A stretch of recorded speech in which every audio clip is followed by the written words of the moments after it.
We have discussed Fraunhofer single slit diffraction. Now we will discuss Fraunhofer double slit diffraction.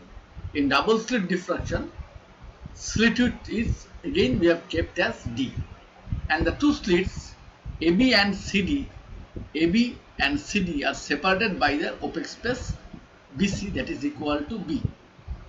So the length is L and screen is placed at the focal length of the lens L. Now after the superimposition, the lights coming from the two slits, they will produce the patterns at P' and P. Say.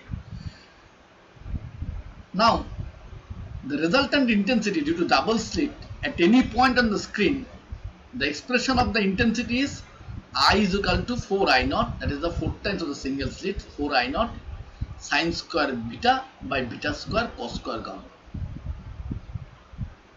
where beta is equal to pi d sine theta by lambda and gamma is equal to pi b plus d. B plus d means d is the opaque space, d is the slit width of a single slit, sine theta by lambda.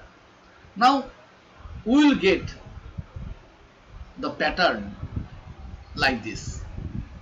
There is an envelope. This envelope is for the diffraction and the inner one is for interference. We will discuss in details in the next slides. This is the maxima and these are the minima. At theta is equal to 0 or beta is equal to 0, theta 0 means beta 0, the maxima will produce and the minimas will form thereon and the secondary maximas will form. This is the single slit diffraction pattern. It is photographed like this, and this is a double slit diffraction pattern. This is the difference between these two. Anybody can ask what is the difference between these two diffraction patterns. This is the image of these two diffraction patterns. Now we can see the diffraction envelope, its maxima at beta is equal to 0 and minima will form at pi and so on. Now how this can be developed, we can discuss to our next slide.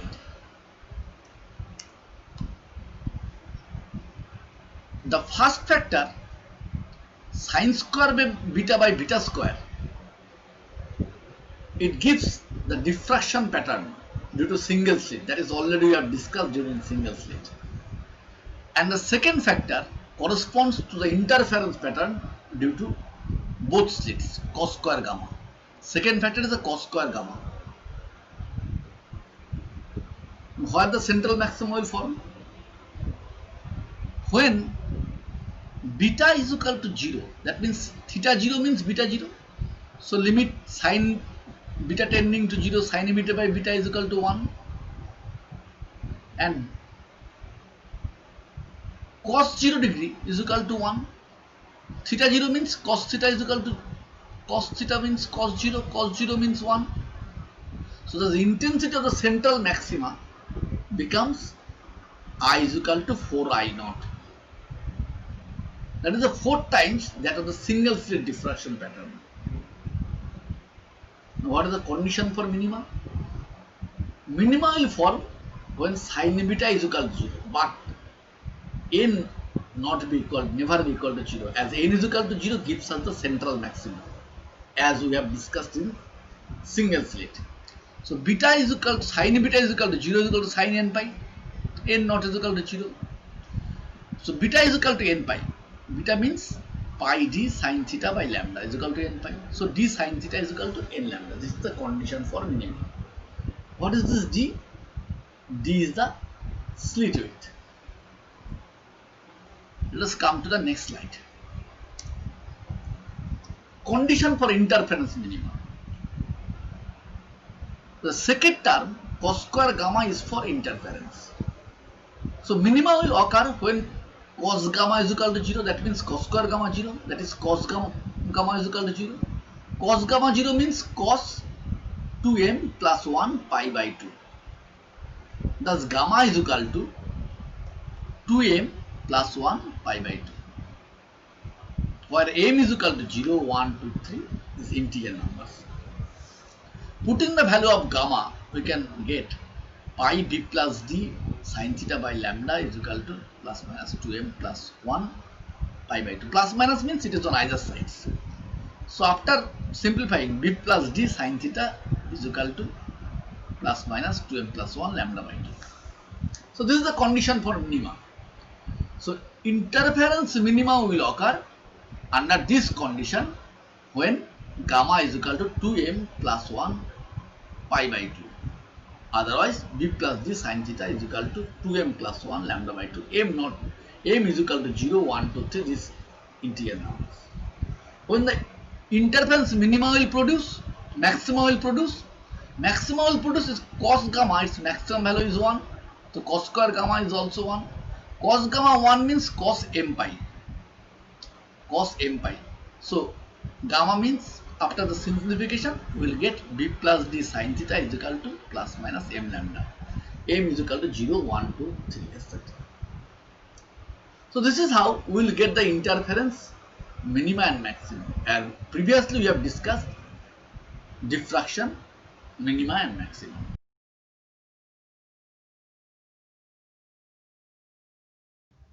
Now we will discuss missing orders.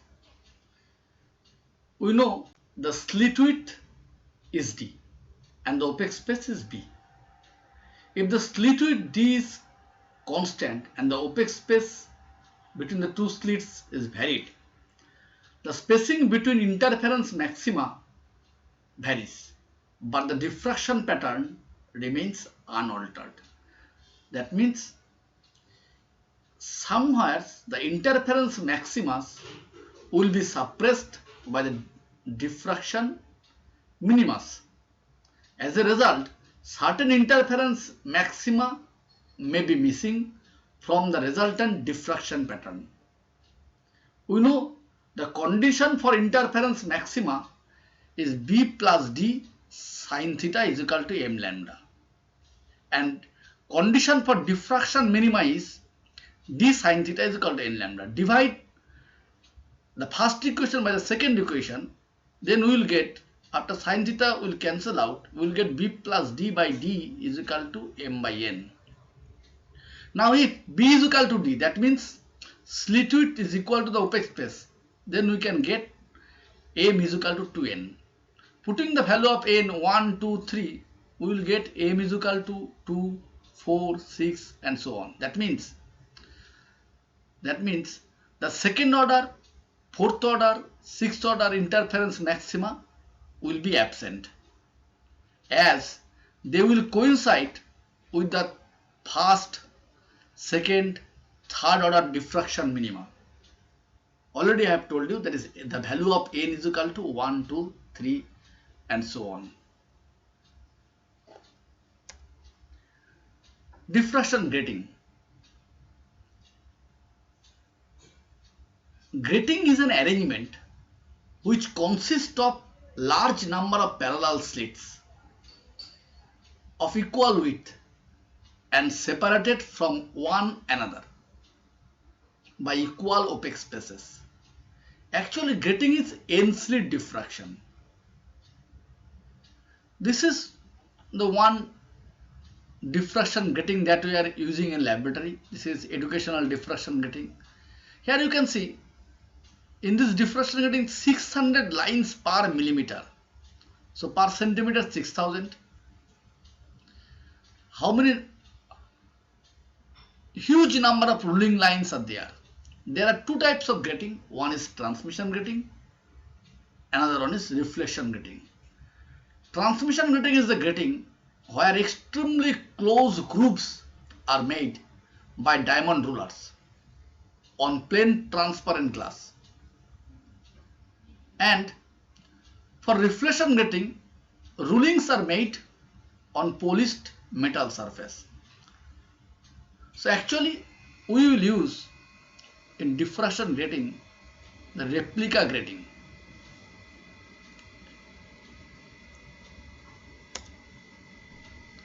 This is the n-slit diffraction pattern. That means the grating, the Left hand side, this is the slit, n number of slits, equispaced, and black lines, dotted lines, black lines are the opaque spaces. So light is coming from these slits and they are passing to the lens and they are meeting at point P1. They are giving us the grating spectra. This is how we will get the grating spectra. When the white light source is used, this is the middle one passing to the diffraction grating, middle one is white, and either side we are getting grating spectra. The colors are intense, the spectra are intense. Their intensity is more than that of that single slit and double slit. The expression of intensity due to n-slit diffraction grating at any point on the screen can be calculated as I is equal to I naught sine square beta by beta square sine square n gamma, where n is the capital N represents number of slits, by sine square gamma. Now, first term sine square beta by beta square gives us the single slit diffraction, and sine square n gamma, the sine square gamma corresponding to the interference pattern. Already we know beta is equal to pi d sin theta by lambda and gamma is equal to pi b sin theta by lambda.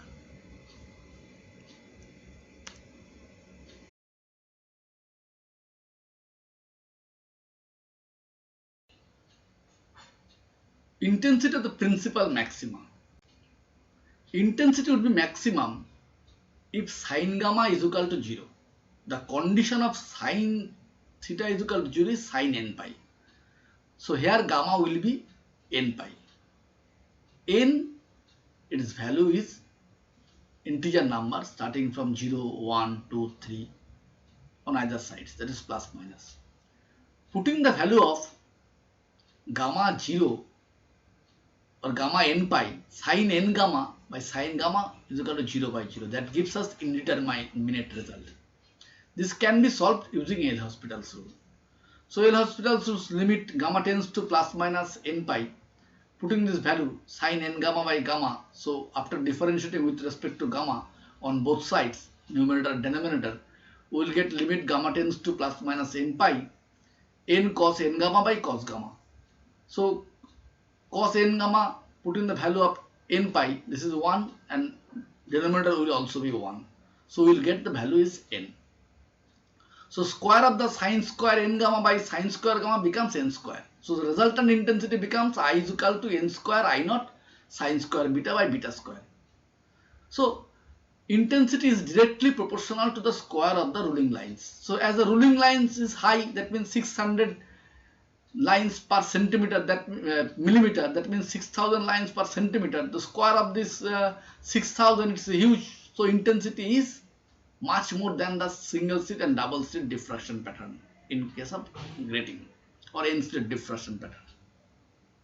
So gamma becomes plus minus n pi. N, its values are 0, 1, 2, 3, etc. So putting the value of gamma, we can simplify b sin theta is equal to plus minus n pi. This is the grating equation. Now condition for minima. Minima will form if sin n gamma is equal to 0, but sin gamma not is equal to 0. If sin gamma 0 means this is indefinite. So sin n gamma 0 means sin say p pi. We are not taking here n pi or m pi. Already we have used this one, sin p pi. So putting this value of gamma, again b sin theta becomes plus minus p by n pi. The trick is p, its values will be other than the values 0, capital N, 2n, 3n, small n, capital N, these values. These values will not be prepared. These values will not work. The p, its values will be 1, 2, 3 up to n minus 1. Thus there are at least n minus 1 minima in between two principal maxima. There is a special note.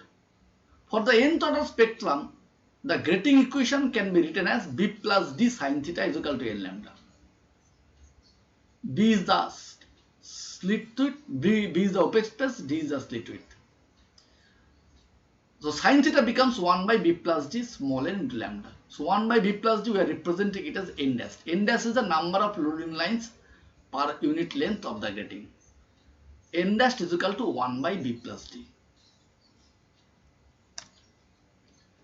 Dispersive power of grating. Dispersive power is the angle of diffraction, change of angle of diffraction with the wavelength of light.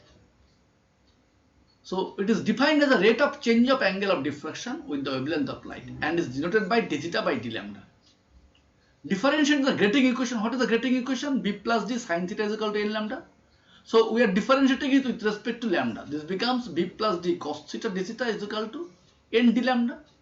So d theta by d lambda becomes n by b plus d cos theta. So this is the expression for the dispersive power of grating. Now come to the point, resolving power. Power. It is the ability actually.